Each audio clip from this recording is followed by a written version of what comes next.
Hello and welcome to episode 8 of the Football Pyramid Talk podcast. We're back again, joined by George and Simon as well. Hello. Hello.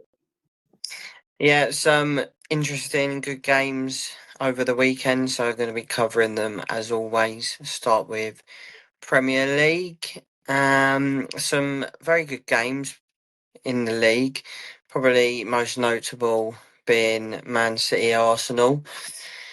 Bit of a boring game, really, in truth, which they've been the last couple of seasons, these games. People have called Arteta a bit scared and other choice words, and kind of saw that again, didn't we, chaps? We did. But as you saw in the second half, Pep went sort of did the Uno reverse of what Arteta did last season at the Etihad. Put 10 men behind the ball. But it was a good ball over the top by Eze to get Martinelli through. Great finish as well. 2 goals off the bench for him in his last 2 appearances. So he's clearly making an impact off the bench, proving his point. But City, it's a different side of Pep, which we haven't seen before, is it? Because you wouldn't see Pep doing that 3-4 years ago when he's winning Premier League titles one after the other. He'll want to go get another goal. But yeah, it's a completely different side to Pep. What was it, a 5-4-1, was it? 5-4-1 in the end, yeah, and they were really sitting deep, and then when Arsenal scored, and then you saw at the end they just didn't know what to do because they had no attackers on the pitch apart from Zavinho, who wasn't really playing as an attacker. He was sort of making it a 5-5, not even having an attacker. Yeah, I was going to say as well, we'd be fuming about the goal they conceded because, as you said, they're playing 5-4-1 and sitting back just trying to keep that lead, and then they were so high for that goal, which is the reason why they scored, Arsenal. So I know I'd be fuming about that. But yeah, it was interesting to see him switch up tactics like that. Seems like he's become a little bit more pragmatic, and he's always been adaptable, but pragmatic. You always see Guardiola just go to, if he's trying to maintain a lead, it's by possession. So you always see him really trying to dictate the way the game's going, not just holding it out like that. So it was interesting. I think Arsenal, they've recruited really well. We did touch on that before. And the fact that Martinelli's coming off the bench now and he's getting those goals is a testament to the fact that, yeah, the squad's so much better. They've got the quality to come on. Even Eze came on, Saka, albeit he was injured, so that's why he wasn't starting. Eze came on, made a difference. Saka didn't do much, but coming off the bench, Martinelli scoring the goal. So really positive from Arsenal. What do you think about it, Dad? Yeah, I was pretty disappointed really with the game. I thought it did, like you said, prove how strong Arsenal's squad is. The fact that they could change it up so much in the second half, and they were visibly a better side once Eze came on.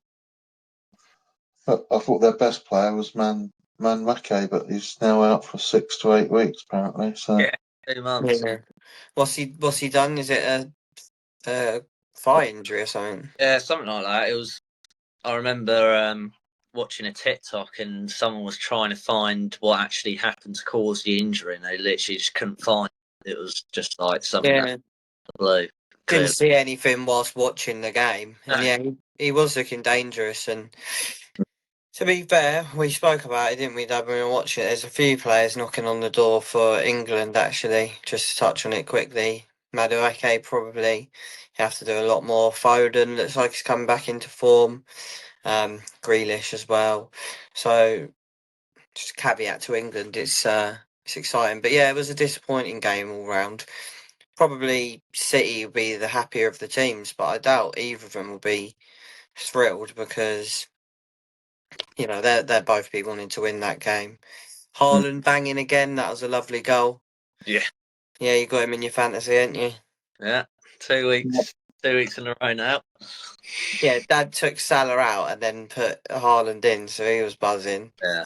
But yeah, it was a really good goal. It was interesting to see him counter-attacking like that. But they've definitely got the team to do it because they've got such pace. And then when you got that robot up front to just run in behind, I mean, they were never going to catch him, were they? No, not a chance. He's an absolute machine, isn't he? Just He is. no one was getting near him. Probably the most entertaining game of the weekend was actually Brighton's, because those games on Super Sunday were pretty dire. We're not going to even cover them because it bored us to death watching Bournemouth versus who they even play, Newcastle. That bored us to death. But yeah, Brighton, similar tactics to Guardiola in the second half from Hurtler, really going quite defensive, which it did my head in. But what were your thoughts on the game before we get into all of that? 2-2, 2-0 up early on. Good start for once, and then typical throwing it away. I mean, it flattered Brighton a little bit to be 2-0 up, but I mean, you've got to take your chances, and they did. But it just, as the second half went on, and they sat deeper and deeper, and he kept throwing more and more defensive players on, I just thought it was inevitable Spurs would equalise, and I couldn't believe Spurs basically threw the towel in once they'd equalised. They were happy to walk away with a point, and I think if they'd gone for it, they would have maybe won the game, because Brighton were there for the taking at the end, and it was just infuriating watching it, really, because we watched Marseille and Real Madrid in the week, and we were talking about Robert De Zerbi and how he demands that risk taking from his players all over the pitch. And the only risk taking Brighton were taking was in their own box when they were trying to play it out. It's just, I know De Zerbi would never have settled in that game for 2-0. He would never have done that. And I thought Hurtler was cut from the same cloth, to be perfectly honest with you. But he's proved me wrong, and I came away from that really disappointed, that game. Yeah, same. What do you think, George? Yeah, I was just shocked at half time. I think me and Sterling were messaging after the game how it was really infuriating how you have such a positive first half. You're on the front foot the whole half, really. And, well, undeservedly going into 1 up. I mean, their goal was just from stupid giving the ball away. And then he goes to a 5-4-1, and I really did not get that at all.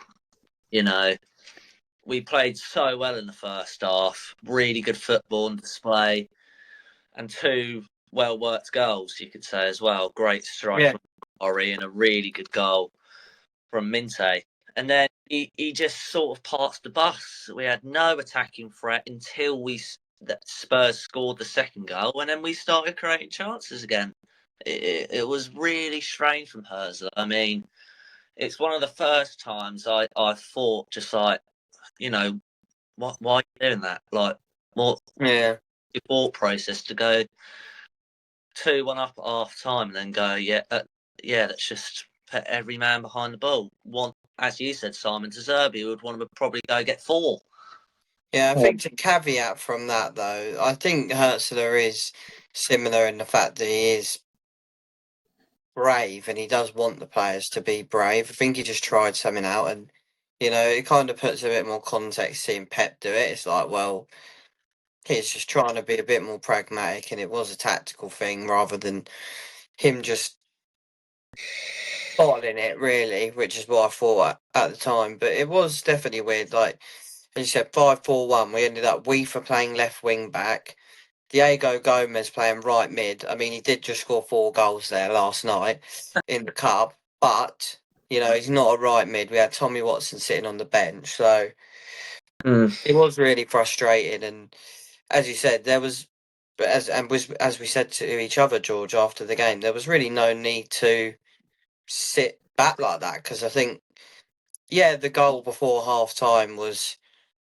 unfortunate and definitely adds a bit of nerves. But it was not against the run of play, but it was just a bit of a jammy goal in general. We were on the front foot. That's Yeah, one thing I thought about it. I mean, I get it if we're getting absolutely battered just before half time. We need to sit back, but we were the better team in the first half. We could have gone and scored another goal.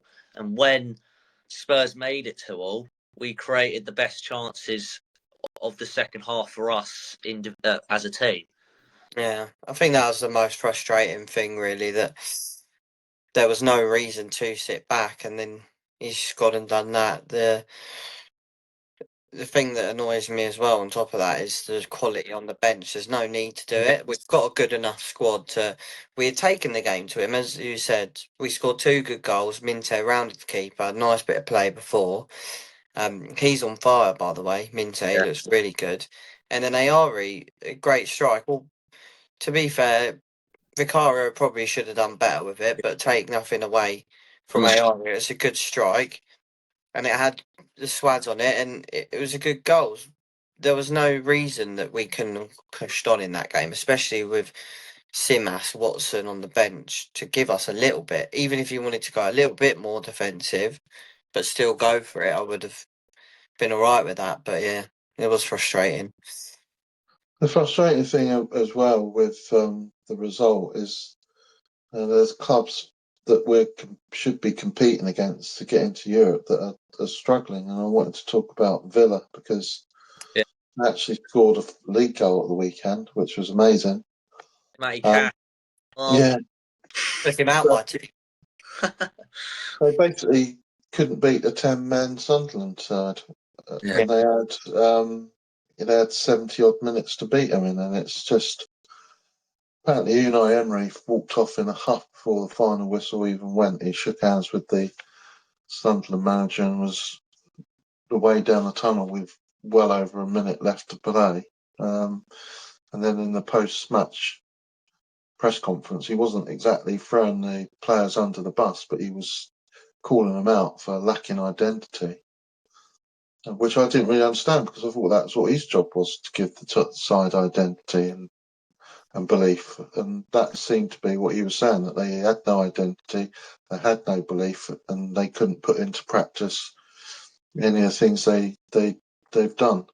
I know they've done in training. And I know last week we talked about the fact that those new signings might take a bit of time to bed in, but you've still got players there that have been there for a while, and they're just anonymous. Watkins and McGinn, chief amongst them. They're just, and that's why it sticks in the craw a little bit that Brighton couldn't get a result there against Spurs, because Villa have got problems and they've got Champions League football as well, and you should be making gains against them, really. Yeah, it's Europa League they're playing in, but yeah. No, Europa League, sorry, yeah. Point's true. Watkins had a big chance at the end as well. I actually didn't watch all the highlights, I don't think, but he had a big chance at the end that he just bottled. So it's weird to see him not firing because he's been so prolific for them ever since he got there. And yeah, as you say, they've got players that have been there for a while, and they're big players as well. I mean, talk about England, Morgan Rogers. If he wants to get into that World Cup squad, he's got to pull his finger out. So it is weird. They started Buendia, I'm pretty sure, as one of those number 10s, who I think is a good player, but again, is not overly quick. And that's the problem we were speaking about last week. There's a severe lack of pace in that team, I think. Yeah, there is. And the thing with Buendia is that Emery don't rate him. He never played him last season. He's only playing him out of necessity. Yeah.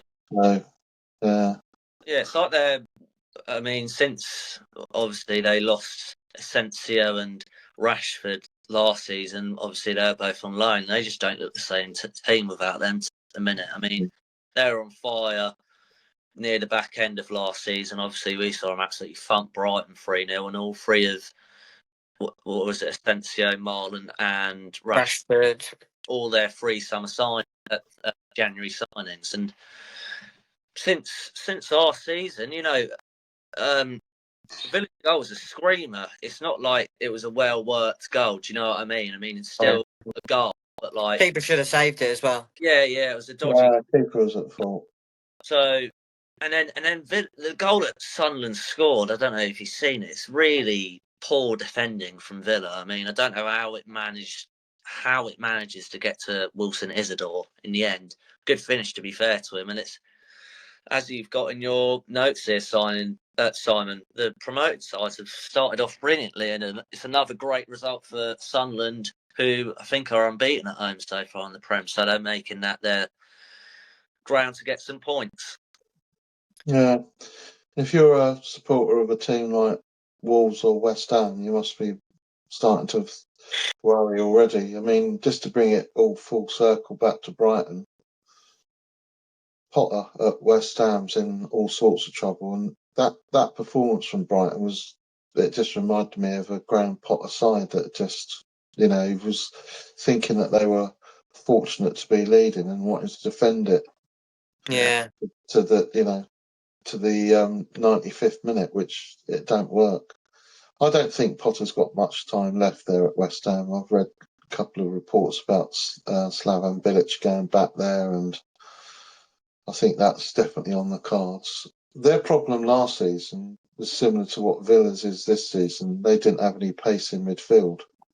No. And they tried to change that by signing Fernandez and Magassa. Yeah. Virtually on the day of the deadline, I think. Both of them, weren't they? Yeah.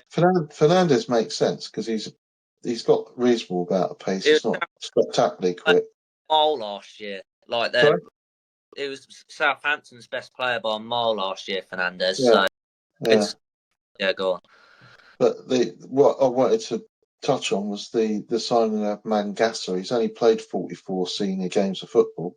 I know some of them were in the Champions League, but he's a young kid. He's just not got the experience. And if you think about, we looked at Belieber on Saturday, and he's obviously set his sights on becoming a Man United player by playing like a Man United player. He was awful, got hooked at half time, which was no surprise.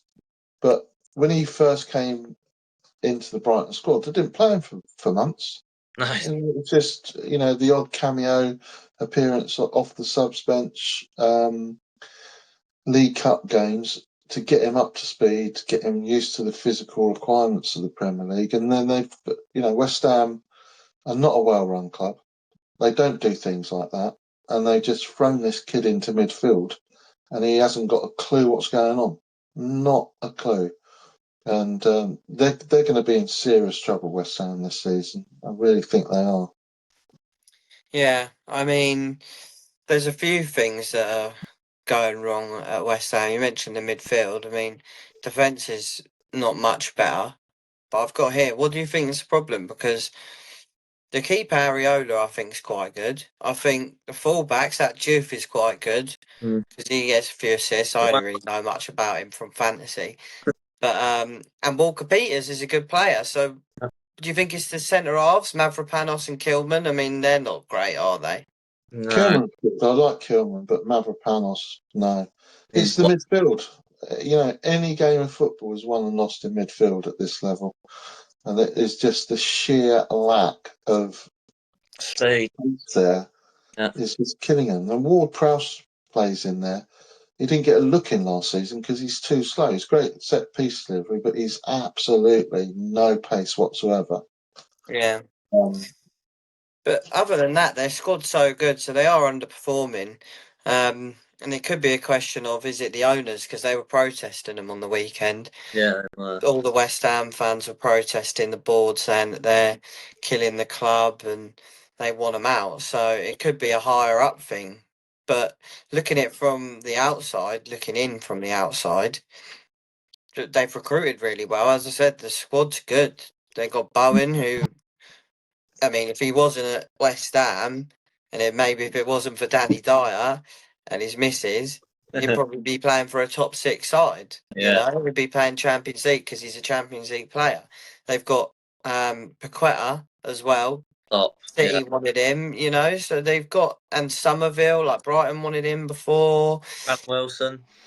Yeah, they've got good players. So I don't know what it is in terms of the structure of the club that they're protesting. Maybe you can shed some light on that. But from the outside looking in, I don't think it's that. I think it's a managerial thing because he can't seem to get the most out of what is a really good squad. Yeah, exactly. They've got a really good squad, as you said. It's not the fact that their players haven't got the quality. They've played at higher levels than this probably at the minute in time, obviously, because West Ham are just looking like an absolute disaster at the minute. I mean, only got one win against Forest away with Nuno Espirito Santo getting sacked straight after, which shows what Mr. Marinakis thought of Graham Potter as a manager, just getting rid of him straight after. But as you said, they've got the quality. Their attack is like really, really decent attack. Wilson, Paul Krug as well, Bowen, Somerville. It's a good standard attack. It's not there's a lot of teams that have worse attacks than that. So I think I agree with you on the centre back issues. I mean, Mavropanos for me is one that's not cutting it at the minute. I mean, last season he was pretty decent, scored a few goals, but and as you said, fullback's a good, Wan-Bissaka as well. So yeah, I don't know what's going on there. I think it's Potter not getting the team defensively correct at the minute, and set pieces as well. I think they've conceded. Yeah, they're woeful from set pieces. Every game apart from one. So I'm not as convinced as you two about the front players. I mean, Bowen accepted. I don't rate either of those other two. I mean, Bowen, if Klopp had stayed at Liverpool, Bowen would have gone to Liverpool undoubtedly because Klopp loved Bowen. I think there was a couple of games after Liverpool played West Ham, and you could see him. He just made a beeline for him, and they both shared an agent. So I think that was one that was definitely on the cards. I think just looking at their structure off the field, their sporting director is Mark Noble, West Ham. And if you look at their company structure, he is right down the pecking list of people that make decisions. And I think that's one of the things the West Ham supporters were protesting about, was that David Sullivan makes all the decisions there. There's nobody with an overarching sort of vision about what the club should be doing and who they should be signing and how those signings gel together. It's just, is he the owner? He's the co-owner, yeah. I think he's basically owns most of the shares now. The other guy there, Gold, he bought him out, I think, most of the shares. But the West Ham supporters don't like that fact that he's making all the decisions. Because undoubtedly he knows a lot about football, but you haven't got anybody that's over in executive control, and you wonder what sort of influence Mark Noble has on what's going on there, which I would have thought would be a concern. And the other problem, of course, that West Ham supporters were complaining about is that they're watching football in a athletic stadium. I knew you were going to mention the stadium. And the West Ham supporters are also complaining about the fact that West Ham sell tickets to tourists with no consideration about where these people that have just flown in from Singapore are going to be sitting. They don't care where they sit. It affects the atmosphere. That's another thing they're complaining about. Mm. So, yeah, I think they've got huge problems. I do take it that they've got some quality in that team, but at a Premiership level, you've got to have quality in the squad, not quality in the team, and I think that's their problem. Yeah, definitely bleak times. We'll finish the Premier League segment on Liverpool versus Everton. That was a good game. Early kickoff on Saturday. Fantastic finish from Gravenberch. I mean, what a player. The way he gets the ball on the half turn, it's a joy to watch, really. And any player who plays centre mid, because I know that's where I play when I play football, that's who you want to watch. That you want to watch his clips because he just makes it look easy. And yeah, Liverpool doing the business once again. Exactly. What champions do, isn't it? They're inevitable at the minute. Scoring late goals. They scored another late goal last night.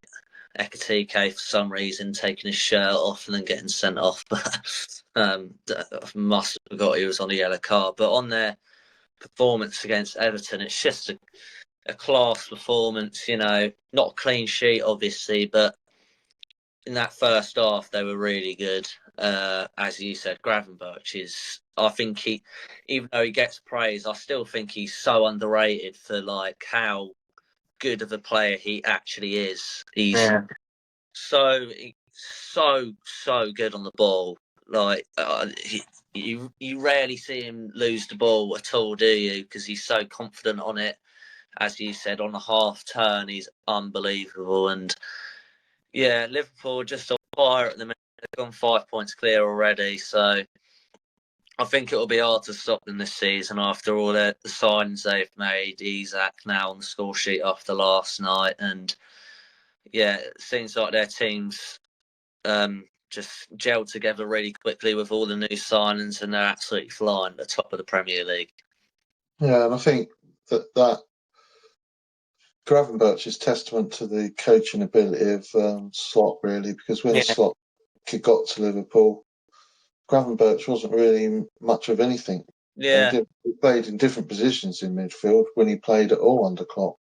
But Slot went in there immediately with a vision about where he thought he could play, and you can see that after a year of coaching, he's turned into one of those players that you put up there in the same category as Salah, Virgil, and Alisson.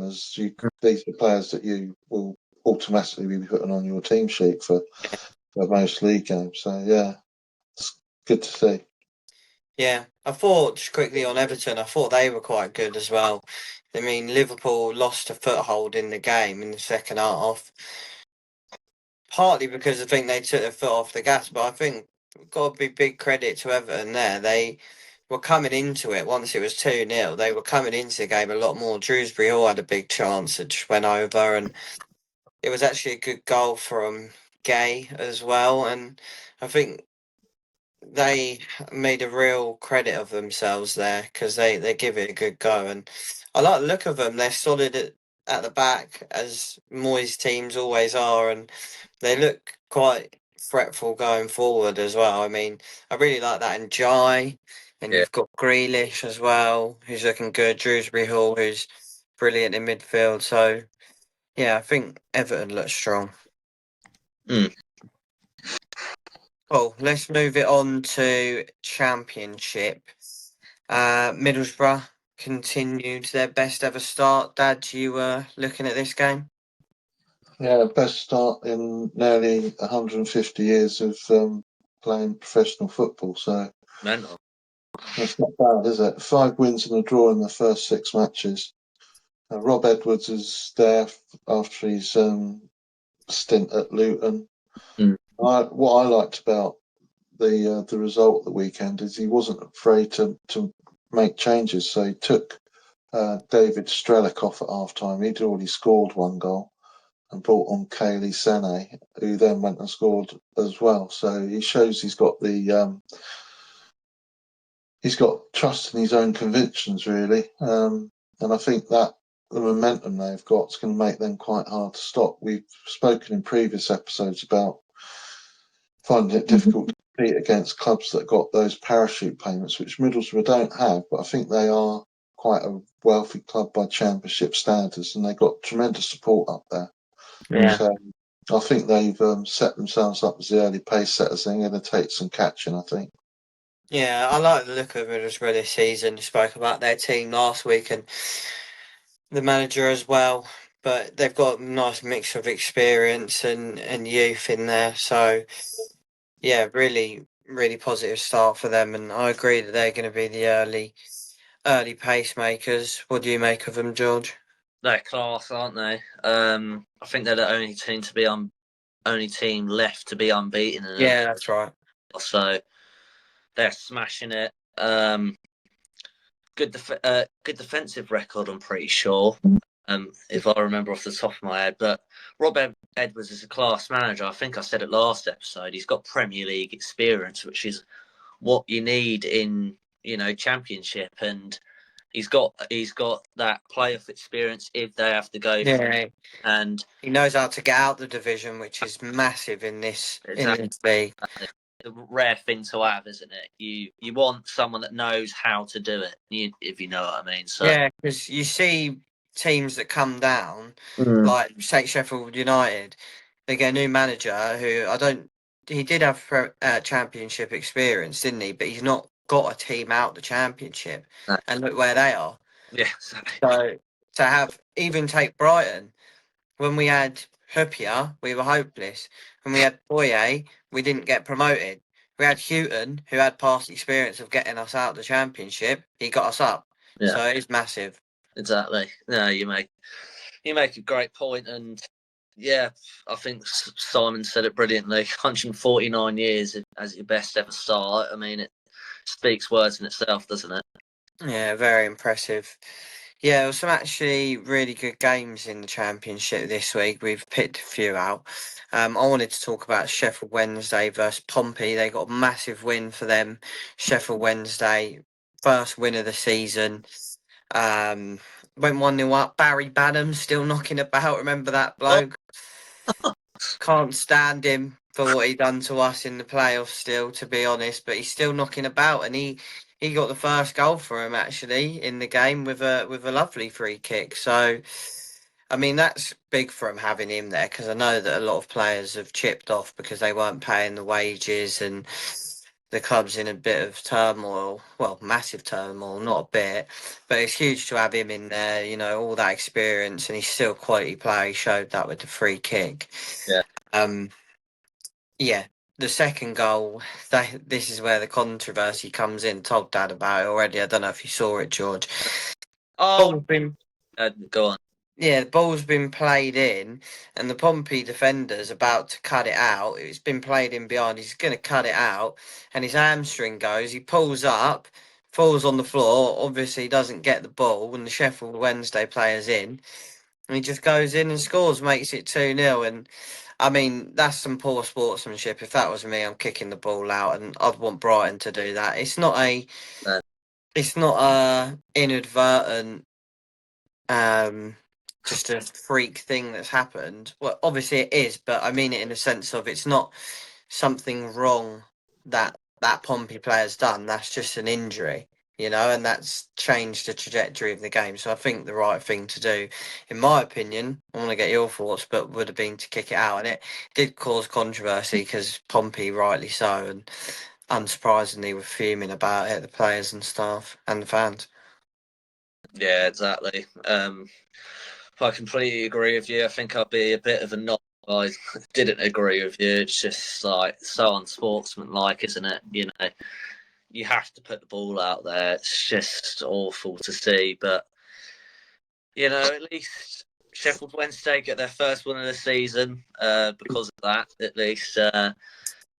Pedersen, their manager, I think he's very inexperienced. So it's sort of like a soft spot, you know what I mean? Like they're in such financial struggle and their squad's just like below the standards of the league. So you sort of have a soft spot for them to do well. And it seemed the fans were right behind them. I saw it on their Instagram after. The fans were right behind him, and the manager was very appreciative of the Sheffield Wednesday fans staying behind his back, because obviously it's been a tragic start, apart from their Carabao Cup winning against Leeds, which hardly anyone turned up for in a protest against the owners. So it's just poor from that whoever scored. I don't know. Sheffield Wednesday was poor from his behalf. Maybe that's why he kicked it out. Maybe that's why he didn't kick it out, because they're doing so bad and they need to win. Yeah. But I feel like Dad's going to disagree. What do you think, Dad? Well, I was just going to remind you, but you might not remember, in 2019, something similar happened when Leeds were playing Villa. I remember. And the Villa player went down, the Villa players all stopped, and the Leeds players stopped. And it looked as though the Leeds player was going to kick it out, but he suddenly decided to carry on running, cross the ball, and the guy, I think it was Kilic in the middle, scored for Leeds. And Bielsa went absolutely potty on the touchline He called the players over while the Villa player was getting treatment, and he basically said, "You're just going to let them score because what you did is wrong." Yeah, It's not and that's the right way to handle it. Should have done. I don't care about this, this idea of them not needing the points and things like that. It's you got to duty of care to your fellow players. If the guy's gone down with a hamstring, it's not sporting to carry on playing and cross the ball and score. Sorry. So yeah, I'm not impressed. I've never been that impressed with Sheffield Wednesday anyway. No, as I said, I don't like them. And that's just down to the fact that they took care of Brighton in those playoffs when Brighton were clearly the better side. Yeah, that's the reason why I don't like them. I always have a bit Clearly the of better taste in my side. mouth. But they were like judo masters using Brighton's passion and fury against them all the time. It was frustrating. Always have a bit of taste in my mouth about that. Barry Brennan, don't get me started on it. Bloody hell. Yeah, let's move on from that before we get riled up. Just before we cover the last game in the Championship, I want to put a shout out to Harvey Vale, scored the winner for QPR, local lad, banging goal as well.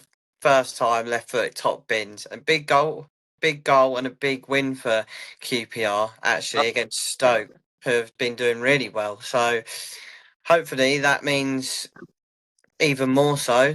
Obviously saw last week beating Wrexham that they're going to kick on, and I was really happy for Harvey, and it's just great to see. I saw loads of gifs from the QPR fans as it was like a really similar goal to, if you remember, the Zamora goal in the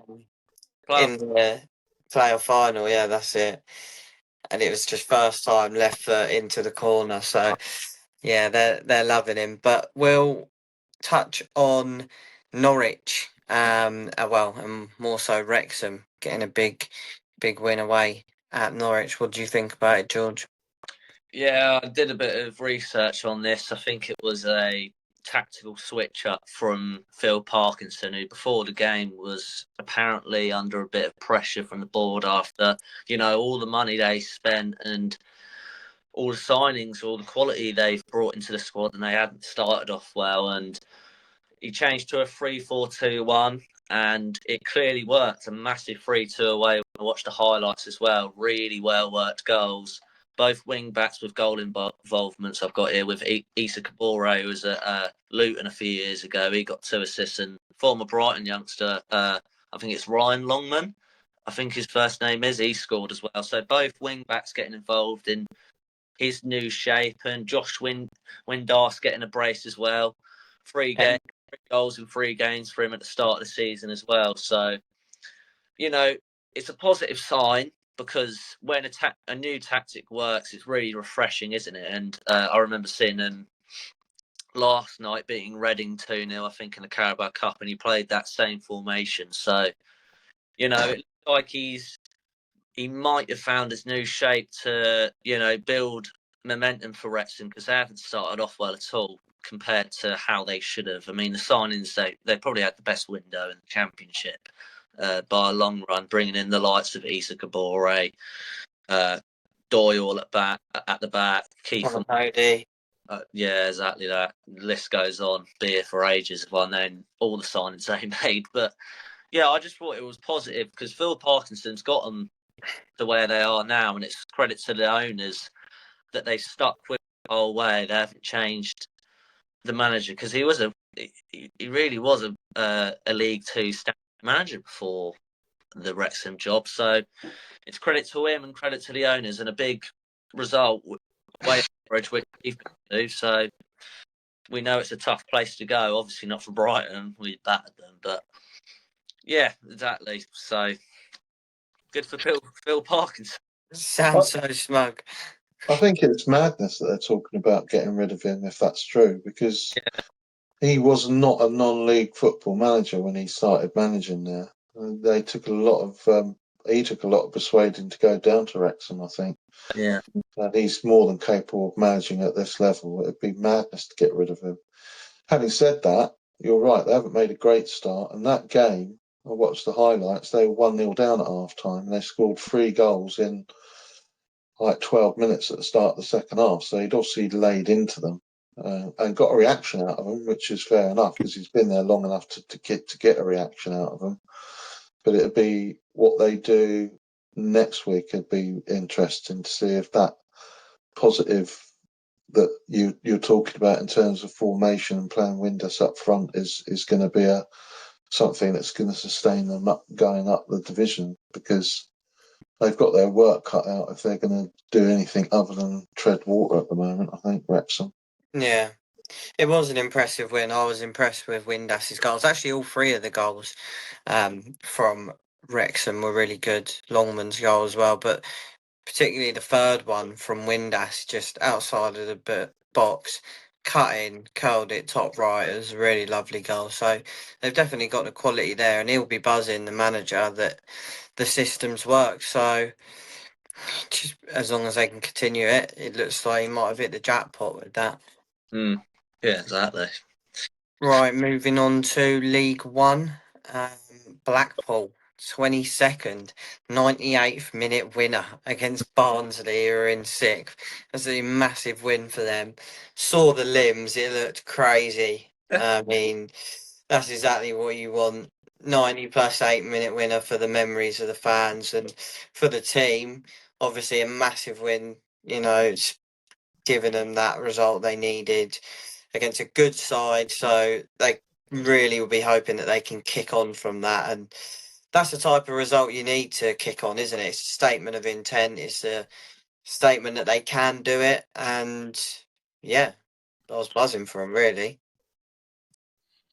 Yeah, well, I hope it is something that they can take and use that momentum going forward, because before that they'd lost 3 out of 4 games. So they get good crowds there, Blackpool. I mean, in both of your Albion game days, Blackpool have been a Premier League team, I think, haven't they? Although I don't know, Brighton Not played them. Premier League, Championship.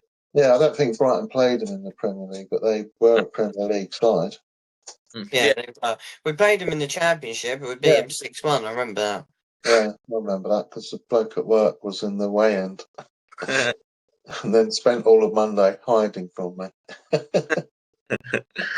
But yeah, I mean, they had 10,000 people there for that game. So, I mean, so it's what we talked about before, League One, third division, really, getting good crowds there. So, yeah, I mean, maybe they'll turn it around. It is the trouble with Blackpool. It is such a deprived area of the country, socio-economically. You want the football club to do well because you want the people up there to have something to cling on to. Because if football means anything, and we've spoken about this before, it's got to mean something to the people living there, hasn't it? Because otherwise, it's just what is it all about? You're going to end up with football for tourists like you got at West Ham. Yeah, exactly. Yeah. So yeah, that is one of the teams that I hope does do well. Just for those people, 10,000 people. Probably a lot of people would have gone if they'd been able to afford it, which they probably can't up there. They have always had quite a good following, and as you said, they were once Premier League clubs, so it's still a big club for League One level, as a lot of these teams in the league. Yeah, exactly. I think it's Steve Bruce that's managing them at Blackpool at the minute. Is it? I think he is, because I remember seeing on TikTok he played.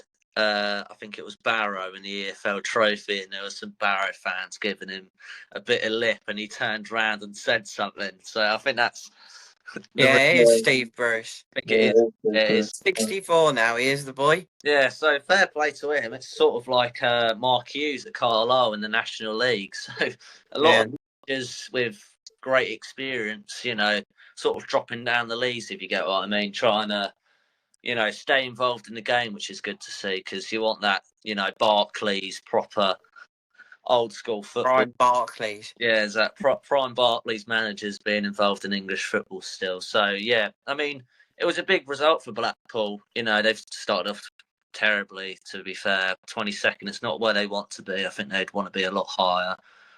But obviously, not a great week for Barnsley. They've just been beat 6-0 by Brighton and then lost to, I think it was 23rd League, Blackpool at the time. So not a great week for Barnsley and Conor Hourihane as the manager. So yeah. Yeah. On the flip side of that, a team who's had a really good start to the season is Lincoln. You know, up to third now. Big win, 3-1 against Luton at home on the weekend. I mean, personally, I'm surprised because we spoke about some of the size of these teams that are in this league, you know, Cardiff, Bolton, Blackpool, Plymouth, really big teams and bigger teams than Lincoln because they've been growing over recent seasons because I remember them being National League not too long ago. So, yeah, I mean, I'm personally surprised. What about you guys? I mean, it's surprising, isn't it? I mean, I've got it down on my notes here. The top three surprising in itself. I mean, Lincoln, Stevenage, and Bradford as the top three in the league. I mean, if you would have told Wouldn't think that. then I would have laughed at you probably. So you have to give massive credit to them three because it's a mental start for all of them three, but specifically on Lincoln. They surprised me massively. As you said, they were known for going on a crazy FA Cup run as a National League side a few years ago when they, I think it was Burnley away at Craven Cottage at Burnley Stadium. So it's the fact of how high the club's risen in the last few years. And I've got on my notes here that Collins up top. I think he scored his 200th EFL goal, which I mentioned in the last episode or the one before. He scored again, and he got 4 goals and an assist so far this season. And they've scored the third most amount of goals in the league. So, you know, it's a positive start, a surprising start, and I think it shocks a lot of fans to follow this league into detail. Yeah, I mean, it's just going to be the case of can they keep it going? You mentioned those teams. Dad's mentioned before with the parachute payments. You must get compensation. I know, obviously, from Premier League, it's much, much bigger, but it must be the same from going down to Championship to League One, mustn't it? No, they don't get any money. No? No, Oh, God. no, they don't get any parachute payments going down the league. It's one of the things that the Football League want to talk. That's one of the things they're trying to get the Premier League to agree to is to stop those parachute payments, full stop, but increase the funding that the Premier League gives to the Football League in general.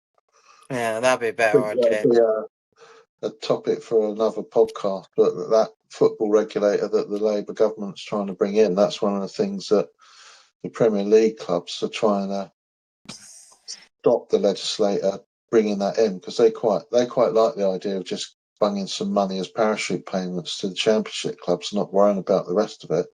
Yeah. Whereas the Football League as a whole wants the Premier League club to stop that, but increase payments overall to be dispersed amongst the leagues. Sounds like a better idea. My original point was going to be, sorry, just before you go, because I just caveated to that. My original point is it's going to be a question of can they compete against top teams and keep it up, really, Lincoln, against teams like Bolton and Cardiff. Well, I mean, they're not a big club anymore, but I mean, they used to be a fairly respectable sort of Championship League One sort of side. But they're going to struggle, I should imagine. I don't think they get very good crowds there. Certainly don't get anything like some of the other clubs in that division. You know, they played Chelsea, didn't they, last night, and had just over 10,000 there, which I think probably is reaching the peak of the capacity for that stadium. The other game that I wanted to talk about was Plymouth Argyle losing at Peterborough.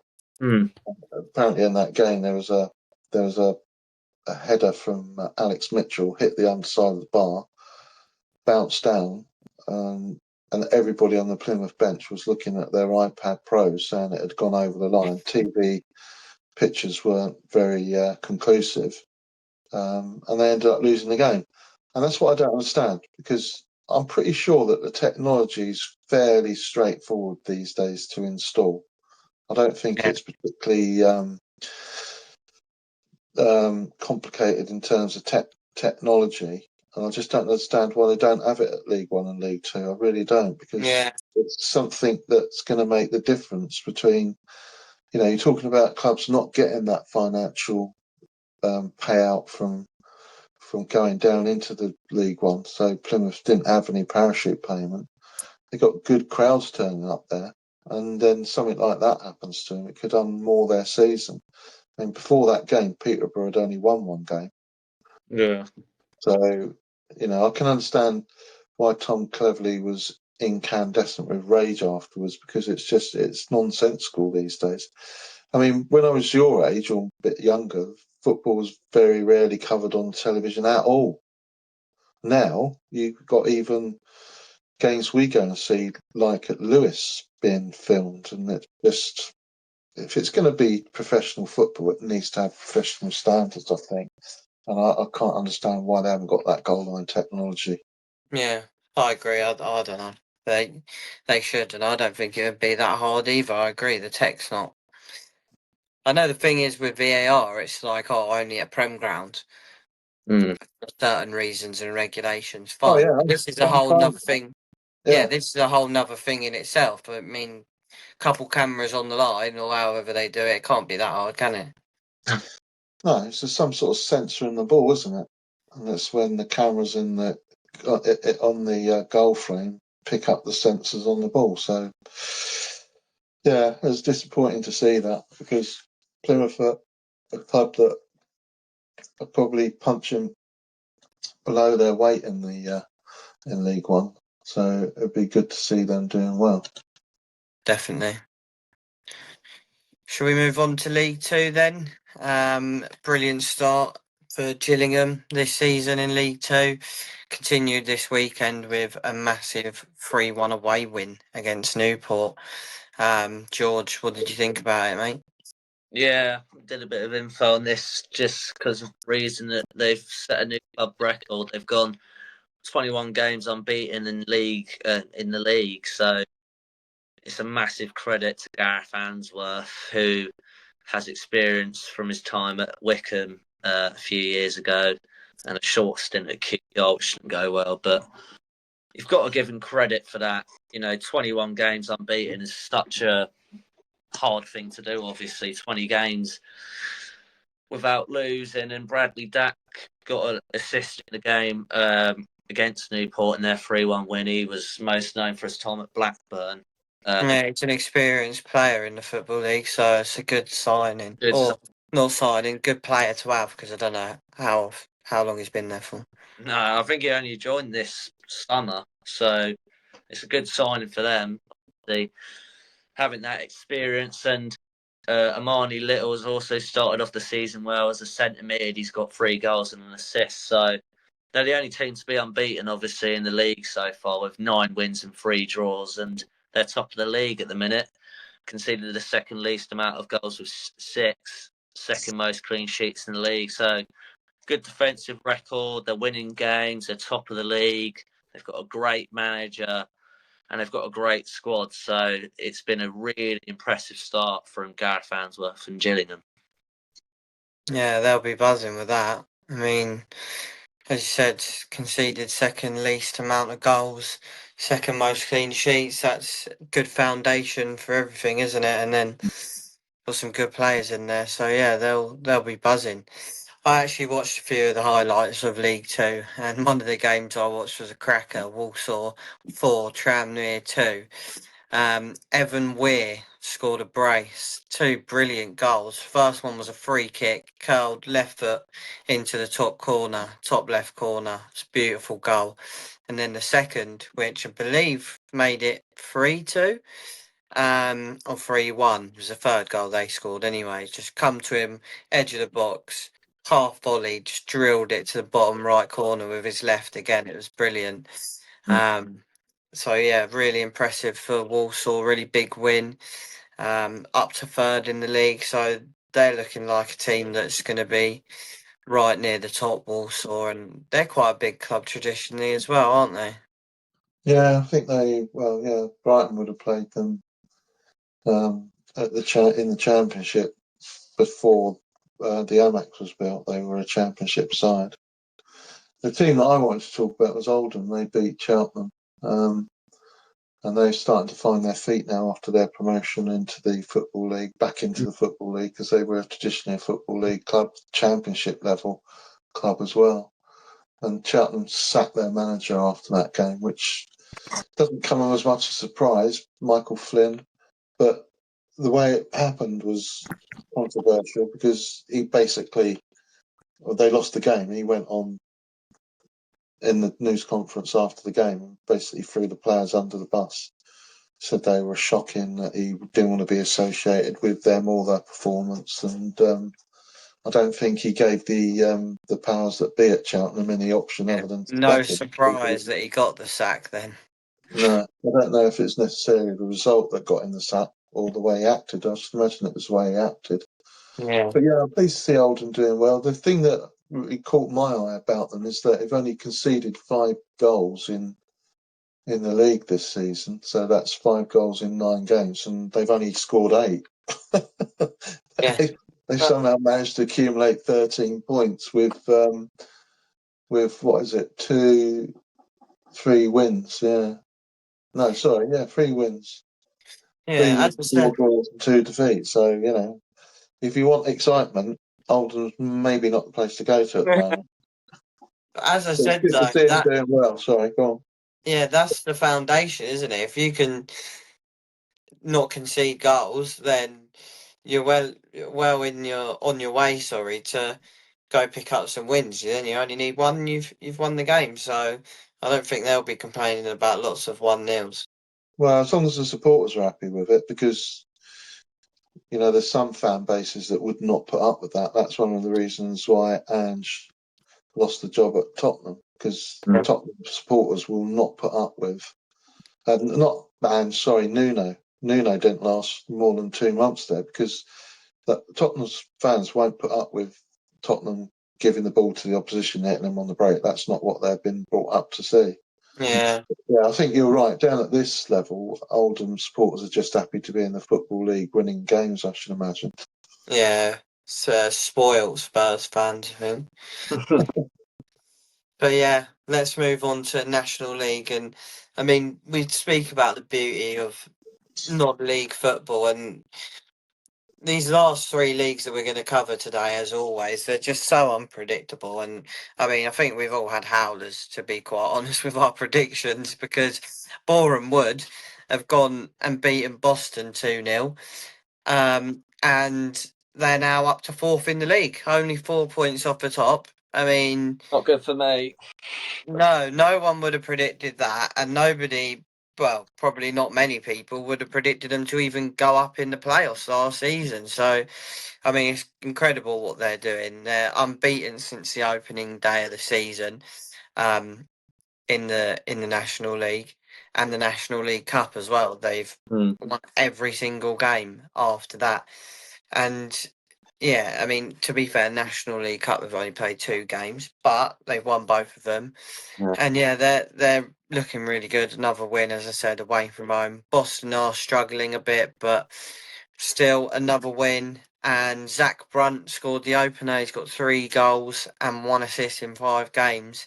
Looks a good bit of recruitment from Barnet this season. So they've backed it up with coming up with some really good signings by the look of it. And I mean, I'm really impressed and shocked, to be honest, by the start they've made. Yeah, same as you. I mean, I think I put him down because I criticised the manager not being good enough for the league, and he's clearly proven me wrong. He's absolutely smashing it.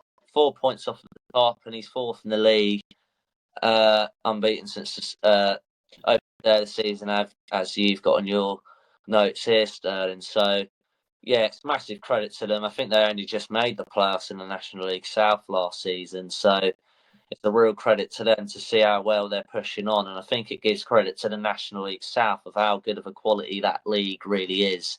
That teams like Boreham Wood, who are right near the edge of the playoff places, can go and getting to 4th place in the league with the same manager and probably the same sort of squad that got them there after, that they went through all the playoff rounds, the first qualifying round, then the semi-final, and then the final. So they did it the hard way, but they're clearly using their playoff experience and getting that playoff win last season to good effect in the National League this season. Yeah, they beat Maidstone in the playoff final. Yeah. But a couple of years ago, they were in the National League playoffs because that season that Wrexham and Notts County went up, they were the ones that were sort of looking like they might spoil it for those two teams. It was the fallout from that, really. They sort of fell off the cliff the season after and got relegated into the National League South. But they bounced back and, as you say, doing really well. Yeah, they've clearly got some bottle about them, as you said, George. I mean, they won it the hard way last season and then just not face this season. So, yeah, really impressive. Morecambe got their second win of the season. It's a notable result from the weekend, beat Wealdstone 4-3. What do you think about that, Dad? Yeah, I was pleased to see that. I'm keeping an eye out on them. I'd like to see them claw their way out. They were 3-1 up in that game and somehow looked like they were going to throw it all away. And then I think it was something like the 86th minute. Emerson Sutton scored for them to give them the points. Problems for Wealdstone. They started the season like a house on fire, but now they've lost 4 out of the last 7. So they're sinking like a stone at the moment. So they might be finding their level. But it was good to see Morecambe get there. They've only played 7 games, so 7 points in 7 games. If they can keep that point a game average going, they should be safe. Yeah, I mean, it's not all surprising when you think about how young the squad is now because they've had to promote loads of youth players into the first team. So, going 3-1 up and then looking like they're bottling it in that respect, it's kind of understandable and probably a good thing to happen to them, especially if they go on and actually win the game. It gives them a good bit of experience. Yeah, definitely. And they got a lot of loan players in there as well. So they're trying to find out about each other. And I know last week we talked about the fact that Forest Green dropped points and Robbie Sadovich would be taking the learning points from that. I think the Morecambe manager will be taking their learning points from that win on the weekend. And it was good to see Forest Green win again on the weekend as well. Yeah.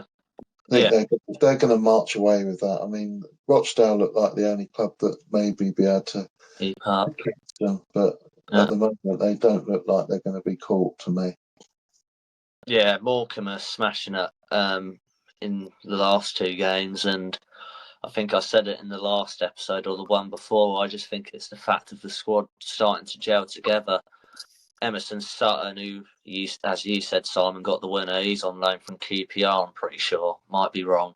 But, yeah, they've made loads and loads of loan signings after the transfer window had shut because, their squad wouldn't have been big enough. It would have been a bare 11 plus some under 18 players. That wouldn't have kept them in the division. So they've had to go out and buy people on loan, and the people they've got on loan are really high quality standard players, as I think I mentioned in the last episode. And I think they signed another one just yesterday. I can't remember his name, but I think he's a winger who used to play for Newcastle, but I don't know his name. You can look it up if you want to. But it's a really promising start, and you want them to do well, Morecambe, after the struggles the fans and the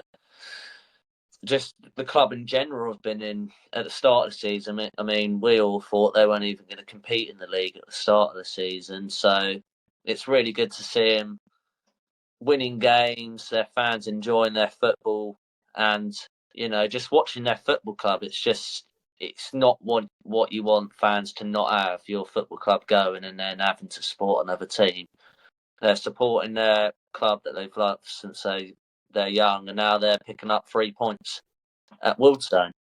Yeah, actually, Dad predicted them to stay up. To be fair, yeah, so 2024. yeah. got to give them that. Yeah, let's end it on Scunthorpe, George. They've gone under the radar a bit, haven't they? Yeah, I thought Scunthorpe have just gone under the radar, really. Just a team that we haven't touched on so far in our, main talking points. They've gone undefeated so far, and another massive 4-0 home win at home to Truro this weekend, which saw them move into the playoff places. So clearly, their high flying season in the National League North has helped them in the National League this season, similar to Boreham Wood, as we just talked about previously. But the goals they're scoring, both their strikers, Danny Whitehall and Declan Howe, have been on absolute fire. Howe is on 6 goals, and Whitehall is on 6 goals and 2 assists in both of them in 6 games. So they are clearly a really lethal strike force in this division. 12 goals between them in the league, so that's absolutely mad. And 12 out of their 15 goals this season have been from them, which is mad to think. Clearly putting the house on fire, absolutely firing the goals in for Scunthorpe. And Andy Butler, who got them into the National League from the National League North, is doing a great job as similar to Boreham Wood with their manager. So quite similar starts for Boreham Wood and Scunthorpe, and I think Scunthorpe have a few games in hand as well. So, games in hand and unbeaten so far this season. I think it's been a brilliant start for them. Yeah, agreed. I think they've definitely gone under the radar a bit, so have to keep an eye out on them. But we'll move it swiftly on to, National League South. Tonbridge come out with the news that they've parted ways with Craig Nelson. And I mean, it come after beating Worthing 1-0 away. So for that reason, it's surprising. But we all were questioning the appointment in the first place. So not really surprising for that reason. But yeah, what are your thoughts on that? Yeah, it's surprising in my opinion. As you said, after a positive result, 2 wins in a row, especially against Worthing, that's a brilliant result for them. And I don't know how they're going to adapt because Craig Nelson brought in so many players that would suit his system from Lewis and just other clubs in general, which he would have known. So they've got a new manager in Alan Dunn, who has lots of experience as an EFL player. But we've seen a lot of managers, in non-league football, going from a player to a manager just really be unsuccessful. Especially with Lee Martin at Welling in the Isthmian Premier Division. So, we might talk about that next. But it's surprising. They did concede a lot of goals, but I just don't think Tunbridge would have expected to be any higher up the table this season. In my opinion, I mean, it has shocked me because he didn't win a home game all season in the league, but after 2 positive results, I don't know why you would do it then, if you get what I mean. After the bounce of 2 games, 2 wins in a row, you'd surely, when he hadn't won a game or hadn't got a win yet. Yeah, as I said, it's more the timing side of things, but I think in terms of sacking managers, mate, I think it's time to go for the Worthing manager, mate. He's got to go. I want him gone. I can't lie. I'm calling for his head because he's got one of the best squads in the division, 100%. And it's actually beginning to wind me up because he's got one of the best squads in that division and he's underperforming, to be quite honest. To lose to Tonbridge, they shouldn't be losing that at home. And the squad, I'll say it again, is unbelievable. They should not have lost some of the games they've lost this season. They drew to Bath at home. It's just really annoying, to be honest. I mean, what do you think about that? Is that harsh? No, I think it's fair enough. I wasn't impressed with the 2 games we saw of them last season. So they've lost Cashman, haven't they, to Crawley? So yeah, not surprising. I just think going back to Tonbridge, getting rid of Craig Nelson.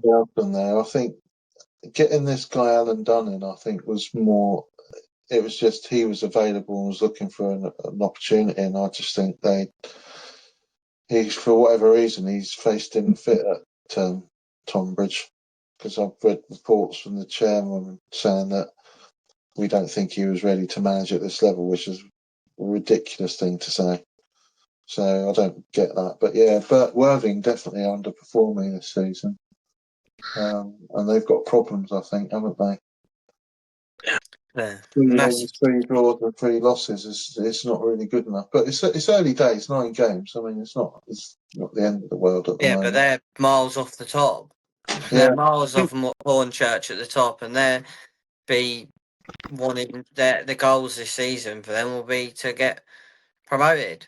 So they won the 2 games before the game against Tonbridge. They beat Dagenham, Handley 5-2, and Salisbury 2-0. So yeah, it's early days there, I think. gotta make some changes. The team that's going great guns is obviously Western-super-Mare. Hey, Sterling. Seagulls. Eagles. Go on, boys. Yeah, they're doing really well. Yeah, they're doing really well. Beat Cheshire 1-0 at the weekend. Second unbeaten in 10 matches. Interestingly, doing a little bit of a deeper dive into them. They were top of the table and running away with things in November last season, and then Really?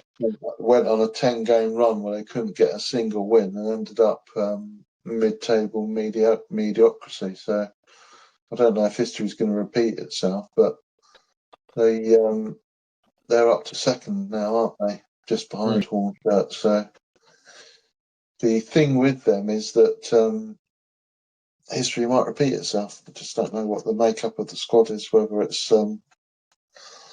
what's causing that slip up to happen in the winter months. Yeah, I like the look of the squad. That's why I put them in the playoffs in my predictions. But yeah, that's definitely the question. But yeah, brilliant start for them. Surprised me. I mean, I can't remember where I put them, but I definitely didn't put them near a playoff space. So there's been a lot of teams in this league, again, that have just really surprised me, especially. You know, I think I'll touch on in a minute how well Hornchurch have started. I mean, it's absolutely crazy. And Western-super-Mare just behind them have been as surprising about how they started as well. So I don't know if its history could repeat itself, but it definitely could be on the cards because it's happened before, and it wouldn't surprise you if it could happen again. Yeah, they'll be hoping it doesn't. But yeah, Hornchurch, they've been the other standout team so far. Big 5-2 win over Slough, who albeit aren't very good themselves. But yeah, we've all been surprised by them, I know.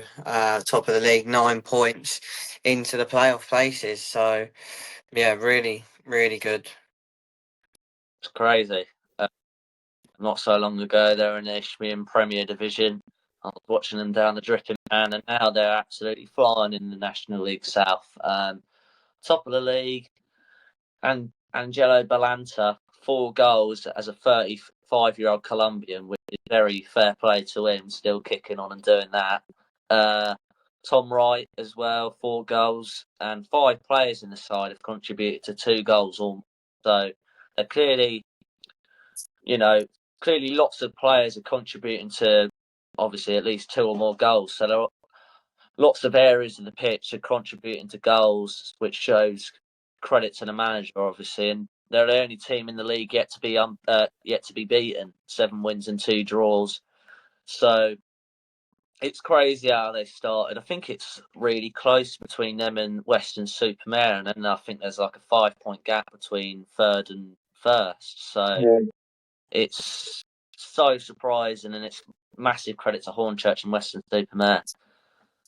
Yeah, absolutely. Yeah, so we have to keep an eye on it. Obviously, we'll be keeping an eye. It's just really a case of can they keep it going, because you'd think some of those bigger clubs will start creeping up, or if they're not bigger clubs that you would have expected to be up there. But one club that surprised me as well that I've written about is Hemel Hempstead. I actually like the look of them and their manager when we were doing predictions, but I had them just outside the playoffs. They're at the moment in seventh, just in the playoffs, and they picked up a nice 1-0 win against Farnborough, who again aren't very good themselves. But yeah, they've been surprising. They got Miller, Matthews, Lewis, 4 goals in 9 games for the striker, and they've only lost once in the league, so they're looking good. And probably the only other game we're going to speak about is the most exciting one in the division was Hampton Richmond 3 away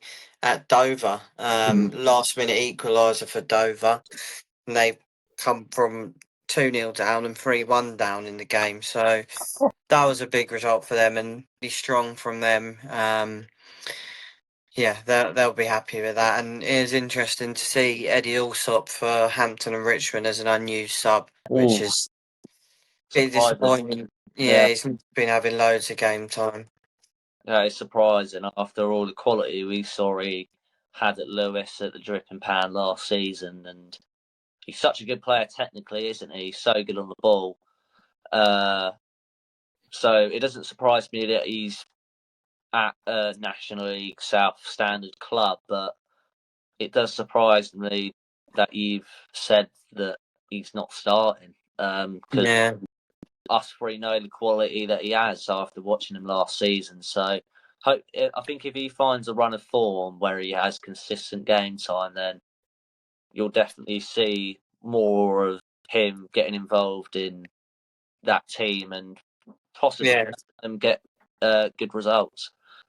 Yeah, well, I have to actually correct myself because Dover in 8th. So I put my hand in my head. They're in 8th. They've won 4 games, drawn 2, and lost 3, and they're in 14th. So, yeah, doing really well at Dover, actually. And we would have predicted them down the bottom. That's why I said that. I did, yeah. But, yeah, really good. And to be fair, Hampton and Richmond are in for 5th. So they've made a really good start. So they've clearly got a good team there. So thinking about that, it's not too surprising to see Eddie Allsop just having to bide his time, really. Yeah, exactly. So, yeah, we'll have to wait and see. It surprised me that Dover have started that well, especially that they only just got into a playoff space last season, sort of similar to Boreham Wood. So, yeah, that does surprise me. For sure. Yeah, moving on to Isthmian Premier Division, and first and foremost, we want to send all our wishes out to Billy Viger. Hopefully, I pronounced that correctly. Who unfortunately suffered a terrible brain injury and is in intensive care.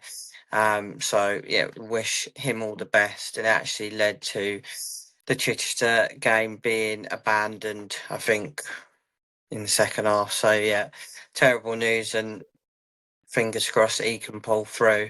Yeah. And a few talking points from this league. One being Welling, who are really struggling in the division, come down from National League South, as we know, sitting right near the bottom in the relegation places. But they've just signed Femi Akinwende, who's been balling out in the Ballers League, and banging in the goals for Billericay. So really surprising result. Not result, sorry. Really surprising start to the season for them, and really surprising to see him actually move down to Welling. So he must be getting quite a good wedge from him. Yeah, I mean, I think he said he played in the Baller League as well, didn't he? So Yeah. he's got a good goal scoring record. He scored 20 and 44 at Hornchurch and 16 and 34 at Billericay. So yeah, it's surprising to see him go there. It's difficult to know at this level what the sort of financial machinations of it all are. You know, what persuaded him to make that change. But we talked about Craig Nelson and the fact that when he went to Tonbridge, he took a lot of Lewis players with him. It could be something personal with this move. In terms of financially, the National League South is getting coverage from DAZN, and it's a bigger league, so they're getting more sponsors and stuff. So I think they coming down from that league would have more money than Billericay, who have been in the Isthmian for a couple of seasons. So I think that will be a big part of it. Yeah, and of course Billericay lost to Brentwood in the Essex Derby at the weekend, with Brentwood marching on. I think that's 5 wins out of 5 for them. The interesting thing about that game was there were 1,500 people there, step-free football, which just shows you the strength of the league. And I think Brentwood are one of the teams to watch going into October and November. They're playing White Hawk and Lewis, so we'll probably get to see them at least once, if not both times. The season they came up last season, won the Isthmian North Division with a goal difference of plus 51. And the 2 seasons before that, they'd missed out in the playoffs. So they obviously got lots of momentum behind them. So they might be one to keep a tabs on. 100%. Talking about what you said on Femi Akinwende, Sterling, similar story on Joe Taylor, who also made the move to Billericay in just recently, actually, and now he's moved on again to join Ramsgate. So if I just go through his summer just briefly, he left Ramsgate to join Hornchurch, had a good pre-season, but then only made one appearance on the bench, so he left because of game time. He then joined Billericay in this league, obviously, with the manager who got him in because he suited the way he played. That manager then got sacked, and then the new manager said he doesn't fit the way he wants to play, so he can leave. And now he's back at Ramsgate, where he scored against Lewis in his return against his former club, and he also scored last night in their 4-1 win against Welling. So I'd be fuming if I was him, mate. I would be absolutely fuming if I was him. Exactly what you said. Absolutely mental to get rid of that calibre of a player. And clearly, Femi Akinwende and Joe Taylor just don't suit the style of play that the new manager wants. So it's very surprising because they're both really good quality players in this division. Yeah, absolutely. Yeah, I mean, you make a good point. It could be the Billericay manager that's forced him out. We're talking about Welling and the financial power of them. Could just be that, but I highly doubt that he's gone to their top goal scorer and told him to do one, to be honest. But yeah, you do make a good point, but I'd be very surprised. Yeah, let's finish it up on a team that we've not really spoken much about, Chatham. Really positive start. 90th minute winner to beat Carl Sholton 2-1 at home. I think we all had them near the playoff spots for league predictions, so kind of exceeding them or just about meeting those expectations at this point. Yeah, I think they have. It's one of the teams that we just haven't really mentioned, as you said. Mentioned a few teams in and around the playoff spots, but we haven't mentioned Chatham Town, who have only conceded 6 goals all season, second best defensive record in the league, and they've just signed former Lewis goalkeeper Nathan Harvey, who's a young goalkeeper who played under Tony Russell while he was there. So they've also got really good players, Sam Florian, Christopher Oldfield, as well as Richardson and other sorts of really good quality players. And in their last 7, they've won 6 games with 3 clean sheets in those games. So clearly the squad's starting to tick together, getting the results that they want, because I think they came close to the playoffs last season and the year before that. So it's the fact of kind of like Worthing, are they going to get it over the line? But just with playoffs in this case for Chatham Town. So if they keep this form up, they can even push off on for a title. You never know. But the way that Brentwood are playing, it doesn't look likely. Yeah, so we had a slight bit of technical difficulties, but we're back. Yeah, it's a really, really positive start for Chatham. We'll have to keep an eye on them, but do look like they'll be right up in amongst it come the end of the season. We spoke about Oldham the really strong defensive solidity that they have and how that builds the foundations of a good team. And seems like they've got that going on as well, Chatham. So yeah, they look like one to watch. 100%, and it's credit to them. Obviously, going on a run like that isn't easy, is it? Winning 6 games out of 7, and on top of that, getting 3 clean sheets. So I think the quality of their squad's helping them massively. And I think it wouldn't surprise me if they got promoted this season because of the ability and quality, as I just said, that the squad has. And I think they get quite good crowds at Chatham as well. So good home support, which is always massively needed. I mean, you see that some of the teams near the bottom just don't really have really good home like attendances, and teams near the bottom massive crowds at their ground. So it's Makes a difference. Massive factor, yeah, exactly. And how a team could do, especially away from home. If you have away fans going with you in non-league football, that can really help because the players know that they've taken the time out of their way to go watch their local football club instead of going to watch Man City versus Arsenal, for example. And exactly. Brentwood, especially, like Simon just said, 1,500 people there on a 3 p.m. kickoff day in the Premier League. It's very impressive to them. It is, yeah, absolutely. Goes a long way. Right, we'll end it there.